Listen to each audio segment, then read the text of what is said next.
అందరికీ నమస్తే. Welcome to the Telugu Tata channel. So ఇప్పుడైతే ఈ వీడియోలో మనం తేదీ 9/8/2022 సో ఉదయం జరిగినటువంటి పేపర్ 2Aలో ఉండేటటువంటి తెలుగు క్వశ్చన్లు, సో తెలుగు ప్రశ్నలు ఏ విధంగా అడగడం జరిగింది, ఏ ఏ ఏరియాస్ని టచ్ చేస్తున్నాడు అండ్ రానున్న పరీక్షలో మీరు ఏ విధంగా రెడీ అయినట్లయితే మీకు యూజ్ఫుల్ అవుతుంది అనే ఉద్దేశంతో అయితే వీడియో చేస్తున్నాను. సో వీడియోని చివరి వరకు చూడండి.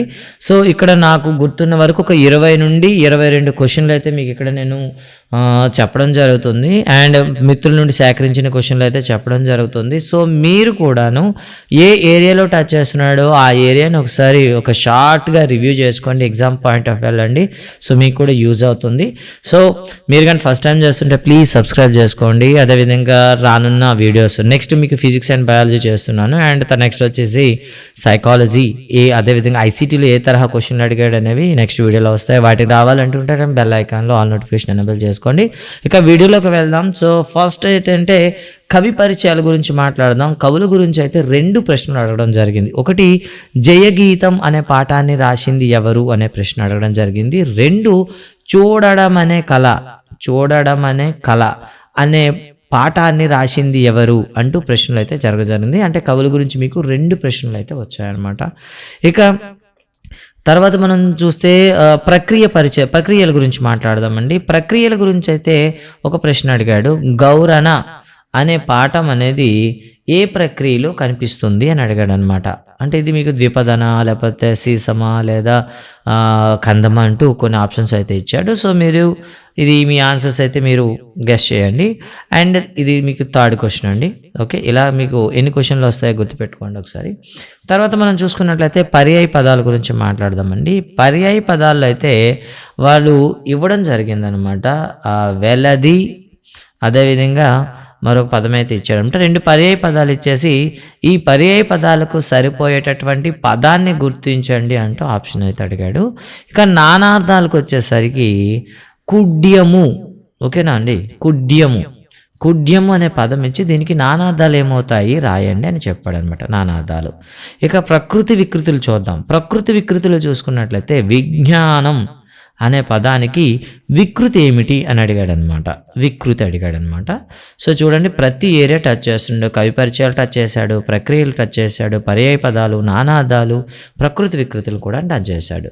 ఇక తర్వాత మరి కాస్త లోపలికి వెళ్ళినట్లయితే ఇక అపరిచిత పద్యము, అపరిచిత గద్యం చూసినట్లయితే పద్యం అయితే దానగుణం గురించి ఇవ్వడం జరిగిందనమాట. దానగుణం గురించి ఇస్తూ 2 ప్రశ్నలు అయితే అడగడం జరిగింది. సో ఈ పద్యంలో ఏముందంటే దానగుణం గురించి. ఇందులో ఒక పదం అయితే ఉందన్నమాట, అంబోది. ఓకేనా, అంబోది అనే పదానికి అర్థం ఏమిటని అడిగాడు అనమాట.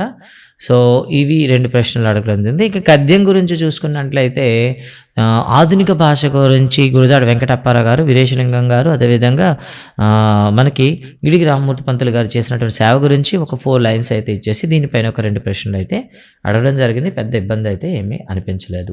ఇక తర్వాత శతకాల గురించి మాట్లాడుకుంటే శతకాల గురించి మకుటం ఇచ్చేసి ఇది ఏ శతకంలో ఉన్నది అంటూ ఒక ప్రశ్న అయితే అడగడం జరిగింది. అయితే చాలా సింపుల్గా అడిగారండి. కాళికాంబ హంస కాళికాంబ. సో కాళికాంబ హంస కాళికాంబ అనే శతకం అయితే మనందరూ తెలిసిందని పోతులూరు వీరబ్రహ్మేంద్ర స్వామి గారు రాశారు. ఇది మనకి క్లియర్ అయిపోతుంది. ఇక తర్వాత మనం చూస్తే అలంకారాలండి. అలంకారాలపైన అయితే దాదాపుగా 3 ప్రశ్నలు అయితే అడగడం జరిగింది. ఫస్ట్ ఏంటంటే ఒకే అక్షరం మరలా వచ్చేటటువంటి ఒక వాక్యం అయితే ఇచ్చేసి ఇందులో ఉన్న అలంకారం ఏమని అడిగాడు. సో ఇది మీకు వీధిగా చెప్పేస్తాం, వృత్యానుప్రాస అలంకారం అని చెప్తాము.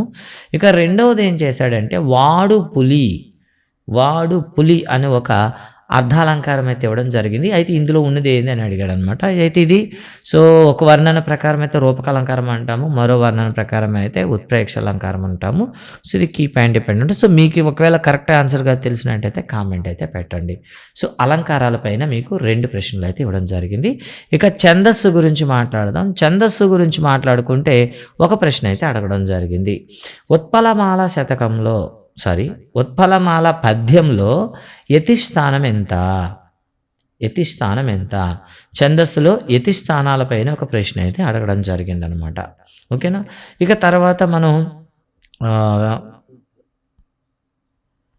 ఛందస్సు తర్వాత మనం చూసుకున్నట్లయితే సందుల గురించి చూద్దాం. సందుల పైన కూడాను చాలా ప్రశ్నలు అడిగాడు అనమాట ఇక్కడ.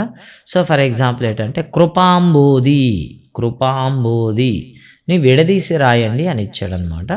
కృపాంబోధిని మీరు విడదీసి రాయండి ఏ విధంగా వస్తుంది అంటూ ఒక ప్రశ్న అయితే అడగడం జరిగింది. ఓకే, తర్వాత మనం చూసుకున్నట్లయితే ఆహాహా అంటూ ఒక వాక్యం అయితే ఇచ్చేసి అండర్లైన్ చేసినటువంటి వాక్యం ఏ సంధి అవుతుంది అంటూ ఒక మాట అయితే అడగడం జరిగిందనమాట. ఇవి 2 సంధుల నుండి వచ్చినటువంటి ప్రశ్నలు అనమాట. ఇక తర్వాత మనం చూసుకున్నట్లయితే భాషపైన ఉండేటటువంటి కొన్ని చూసుకున్నట్లయితే ధృతాలు మరియు కళల గురించి మీకు తెలిసే ఉంటుంది కదా. సో ధృతము అంటే ఏమిటి, కళ అంటే ఏమిటి అనే దానిపైన ఒక డెఫినేషన్ అయితే అడిగాడు అనమాట. అంటే వాక్యాలు రకాలు, అదేవిధంగా అవే అంటే ఏమిటి, వీటిపైన కూడా ఒకసారి మీరు చదివి వెళ్తే బెటర్ అనిపిస్తుంది. ధృతము అంటే ఏమిటి, కళలు అంటే ఏమిటి అంటూ అడగడం ఇచ్చాడు. అంటే సెంటెన్స్ ఇచ్చి ఏదైతే కరెక్ట్ అవుతుందో దాన్ని ఐడెంటిఫై చేయమన్నాడు. ఇక తర్వాత మనం చూసుకున్నట్లయితే సమాసాల గురించి మనం చూడాలి. సమాసాల గురించి మాట్లాడుకుంటే ఒకటైతే ఇవ్వడం జరిగింది.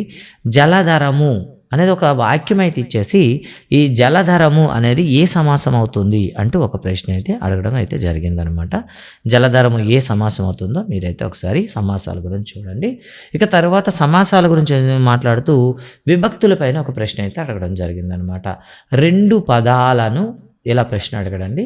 2 పదాలను అర్థవంతంగా కలిపేవి ఏవి, అర్థాన్ని ఇచ్చేవి ఏవి అని ఇచ్చాడనమాట. సో అది మీరు చూసుకుంటారు అది ఏమవుతుంది అనేది. ఇది ఒక మనకి విభక్తి ప్రత్యయాల మీద ఒక ప్రశ్న అయితే అనవచ్చు. ఇక తర్వాత మనం చూసుకున్నట్లయితే ఇప్పటి వరకు ఎన్ని ప్రశ్నలు వచ్చాయి ఒకసారి కౌంట్ చేద్దాం. 2, 3, 4, 5, 6, 7, 8, 9, 10, 11, 12, 13, 14, 15, 16, 17, 18, 19.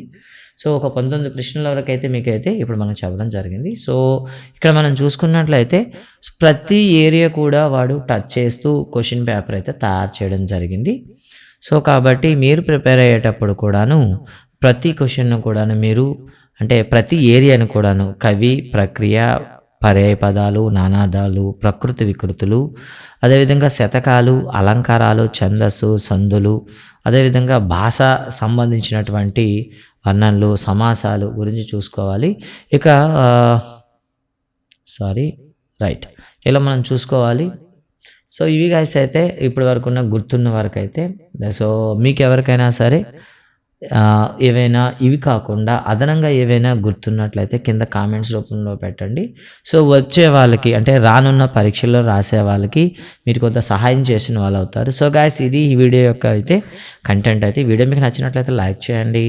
అదేవిధంగా మరిన్ని వీడియో కోసం ఆల్ నోటిఫికేషన్ని బెల్ ఐకాన్లో యాక్టివేట్ చేసుకోండి. Thank you very much. జై హింద్.